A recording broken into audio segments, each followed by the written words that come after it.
Hello and welcome to the Vulgar Eclectic.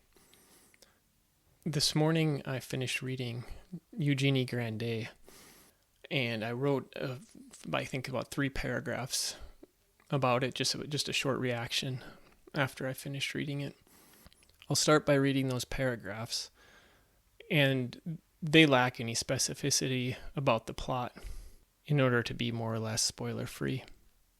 And then I'd like to talk more generally about the book. Okay, so here's my short reaction. I just finished reading Eugénie Grandet by Honoré de Balzac, a short novel published in 1833 and translated by Marianne Ayton Crawford. This is only the second novel I've read by Balzac, and I wasn't feeling deeply enmeshed in the story at first. Thankfully, I stuck with it and ended up loving the book. By the last third or so, I was absorbed with rapt concern and interest. It is the story of Eugénie, a sheltered young woman and daughter of a man so consumed by cupidity that his fixation on gold rules the entirety of his life. The motivations of many of the characters in this story are deeply materialistic and selfish. This only highlights the traits embodied by Eugénie, her mother, and Nanon, their housekeeper, a woman of simple goodness. The miserliness of Eugenie's father is so severe that in less deft hands, his character may have come off cartoonish, but Balzac creates a convincing and tragic character. This is a story that begins with many possibilities, but the fates of characters seem to progressively constrict into the narrow confines of destiny, brought about by qualities of individual nature and temperament, combined with the particulars of circumstance. She often wept as she walked in the garden, which had grown too narrow for her. The courtyard, the house, the town were all too narrow. Her thoughts ranged already over the vast stretches of the sea. All right, now I just wanted to talk in general a little bit about the book and my reading experience. I noticed I'd been reading kind of piecemeal lately, just in bits and pieces without really feeling involved in the story. Not just with this particular book, but with a couple of things I've been reading lately. And when that happens, that's not very enjoyable. Thankfully, that turned around, and I ended up having a really excellent reading experience. I recorded this video a few days ago, but I've just sat with it, because in the latter part of the video, I got into some pretty specific details that were big spoilers, and I just didn't feel comfortable with the video. So I was unsure whether to upload it or not.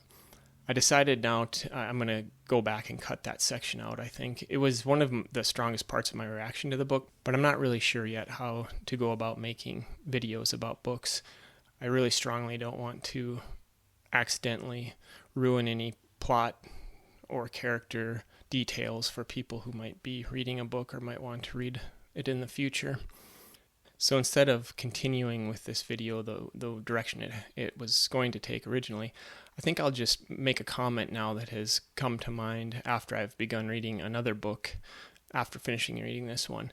And that's just that I didn't even realize while reading Eugénie Grandet that almost the entirety of the book takes place in the Grandet's house. Pretty much everything is confined to the house and to the grounds of the house. And it's a interesting thing to think about. It didn't necessarily feel claustrophobic while reading it. Thinking about it in hindsight, I feel as if a sense of claustrophobia would accompany that sort of setting, but it didn't really. I think it really powerfully reflected Eugenie's worldview and her inner life. That was her world. She didn't do anything really outside of the house, and she found some level of human fulfillment and expansive existence in the confines of that old dilapidated house. And that was a powerful aspect of the book that didn't really strike me until I started reading a book after that's a science fiction book and takes place on a distant planet that's a lush jungle planet and so different in setting. And it was that contrast that really drove that point home. As far as one of the other parts of the book I wanted to mention, perhaps I'll decide to make a second video about Eugénie Grandet. I have most of it recorded already. It's very short. It's just some of my feelings about the similarities and differences between Eugénie and her father. I can say that without any spoilers. It was a very important part of the book, I think, and one that strikes the reader, especially as you get towards the end of the novel.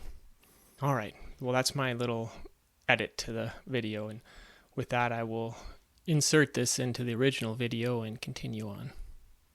This was just a really fun book to read, and it really got me out of this little mini reading slump I was in, where I seemed to be reading sort of mechanically or reflexively or just out of habit, rather than really expanding within the text, if that makes sense.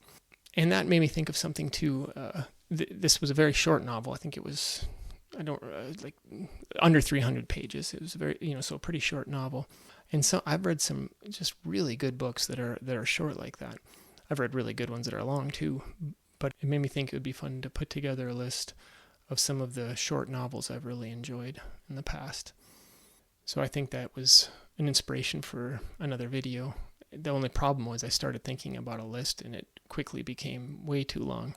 So I'll have to trim it down a little bit, and I'm looking forward to making that video. I think it'll be fun. So those are a few of my thoughts on Eugénie Grandet. Again, a book I'm really, really glad I stuck with. If you have any thoughts about it, if you've read it, or if you have any thoughts about Balzac or any of his other work, please comment and share your thoughts. I'm always excited to hear what other people are thinking. As my grandmother used to say, keep your dauber up. Thanks and happy reading.